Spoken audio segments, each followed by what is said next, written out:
सर्वप्रथम फर्स्ट बार पहली बार संयुक्त राष्ट्र संघ में हिंदी में भाषण दिया। हिंदी में भाषण देकर विश्व मंच पर, है ना, विश्व मंच पर हिंदी भाषा को सम्मान और प्रतिष्ठा दिलाई थी, वो कौन थे? वे भारतवर्ष के 11वें प्रधानमंत्री थे। आप जान गए होंगे 11वें प्रधानमंत्री कौन थे? वो थे अटल बिहारी वाजपेयी जी। प्रथम और एकमात्र महिला जो सागर मत्था अर्थात एवरेस्ट चोटी पर 2 बार चढ़ी थी। कितने बार? 2 बार। कौन थी वो? संतोष यादव। मोहनदास करमचंद गांधी जी, जिनको हम बहुत अच्छे से जानते हैं, इनका लोकप्रिय नाम क्या है?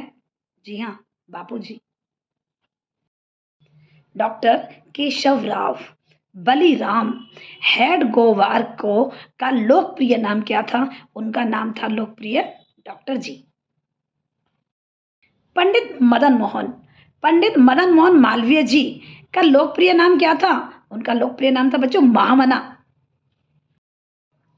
रविंद्रनाथ ठाकुर, रविंद्रनाथ ठाकुर का लोकप्रिय नाम था बच्चों गुरुदेव।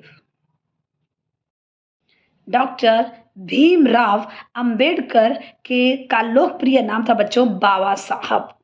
नमस्कार।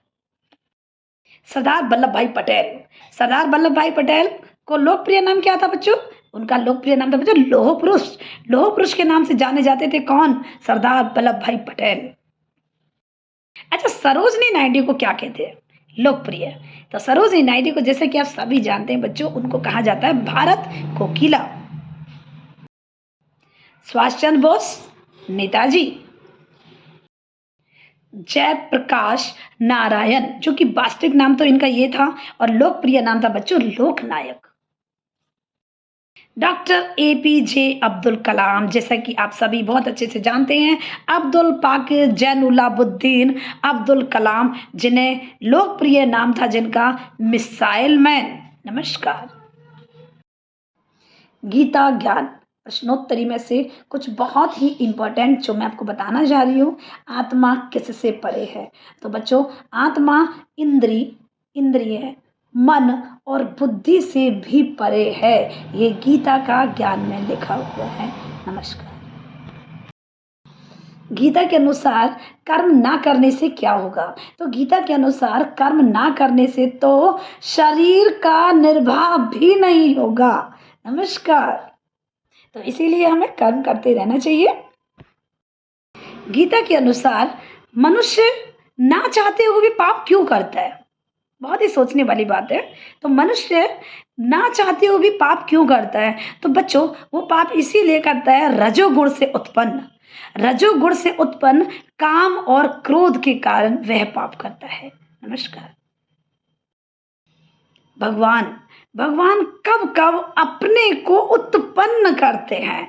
तो भगवान कब अपने को उत्पन्न करते हैं, अर्थात प्रभु कब आते हैं? जब जब धर्म की हानि होती है, जब जब धर्म की हानि होती है और अधर्म का उत्थान होता है, तब तब प्रभु अपने आप को उत्पन्न करते हैं। नमस्कार। कौन कौन से 3 कार्य हैं जिनके लिए भगवान अवतार लेते हैं, अर्थात प्रभु कब आते हैं? कौन से 3 कार्य करने आते हैं, पता है? हाँ, पता है आपको, सब जानते हैं, फिर भी हम थोड़ी सी जानकारी आपको देना चाह रहे हैं। तो बच्चों, वो इसीलिए वो 3 कार्य वो कौन कौन से हैं? सबसे पहले सज्जन लोगों की रक्षा, नंबर 2 दुष्टों का विनाश, और नंबर 3 है धर्म की स्थापना के लिए जन्म लेते हैं कौन? हमारे प्रभु। नमस्कार।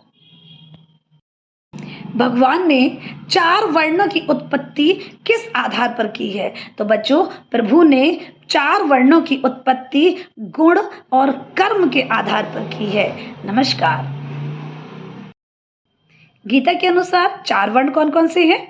गीता के अनुसार 4 वर्ण हैं। नंबर 1 ब्राह्मण, नंबर 2 क्षत्रिय, नंबर 3 वैश्य, और नंबर 4 है बच्चों शूद्र। अच्छा, गीता ने किसको पवित्र माना है? तो गीता ने ज्ञान को पवित्र माना है। ना ही ज्ञानेन सदृशम पवित्रमिह विद्यते। ज्ञान किसको प्राप्त होता है? ज्ञान गीता के अनुसार जो श्रद्धावान होता है उसको ज्ञान प्राप्त होता है, जो ज्ञान प्राप्त करने के लिए तत्पर होता है उसे ज्ञान प्राप्त होना होता है, और जो संयत है उसे ज्ञान प्राप्त होता है। गीता के अनुसार ज्ञान प्राप्त होने से क्या होता है बच्चों? क्यों लोग ज्ञान लेते हैं? क्या ज़रूरत है ज्ञान लेने की? ज्ञान लेने से होता क्या है? ज्ञान प्राप्त होने से क्या होता है? बच्चों, ज्ञान प्राप्त होने से एक ही चीज़ की प्राप्ति है, वो है क्या? शांति। शांति की प्राप्ति होती है किससे? ज्ञान से। सपने में विश्वामित्र को अपना राज्य देने का वचन किया। सपने में विश्वामित्र को अपना राज्य देने का वचन दिया और जागने पर उस वचन का पालन किया। ऐसा कौन था? आप जानते हैं वो कौन है? राजा हरिश्चंद्र जी। हमेशा सत्य बोलते थे, हमेशा सत्य बोलते थे, और इसी सत्य बोलने के पुण्य के प्रताप से उनका जो रथ था ना, 4 उंगल जमीन से ऊपर चलता था। बच्चों, ये कौन थे? जी हाँ, धर्मराज युधिष्ठिर जी। अपने पुत्र रोहिताशव के शव को जलाने हेतु आई।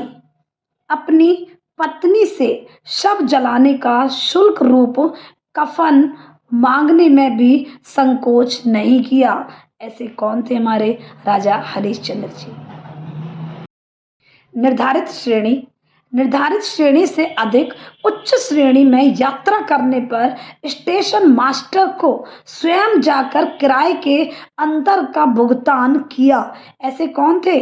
सत्य और ईमानदारी वाले ये थे हमारे दीनदयाल उपाध्याय जी। नमस्कार। बचपन में सिंह शावकों के साथ खेलता था, और पता है वो क्या करता था? सिंह के मुंह खोल के उसके दांत गिनता था। कौन था वो? जी हाँ, चक्रवर्ती भरत। नमस्कार। दुष्यंत और शकुंतला का पुत्र। गाय का वध करने वाले कसाई का हाथ बचपन में अपनी तलवार से काट डाला। बच्चों, ऐसे कौन है? ऐसे निर्भय हमारे शिवाजी जी हैं। शिवाजी। नमस्कार। बच्चों, परोपकार, इसे कहते हैं परोपकार। क्या? कबूतर की रक्षा करने के लिए अपने शरीर का मांस काट काट कर दे दिया। ऐसे कौन थे? राजा शिवी। राजा शिवी ने कबूतर की रक्षा करने के लिए अपने शरीर का मांस काट काट कर दे दिया था। नमस्कार। मोहनदास करमचंद गांधी जी, जिनको हम बहुत अच्छे से जानते हैं, इनका लोकप्रिय नाम क्या है? जी हाँ, बापू जी। प्रथम और एकमात्र महिला जो सागर मत्था अर्थात एवरेस्ट चोटी पर 2 बार चढ़ी थी। कितने बार? 2 बार। कौन थी वो? संतोष यादव। डॉक्टर केशव राव बलिराम हेडगोवार को का लोकप्रिय नाम क्या था? उनका नाम था लोकप्रिय डॉक्टर जी।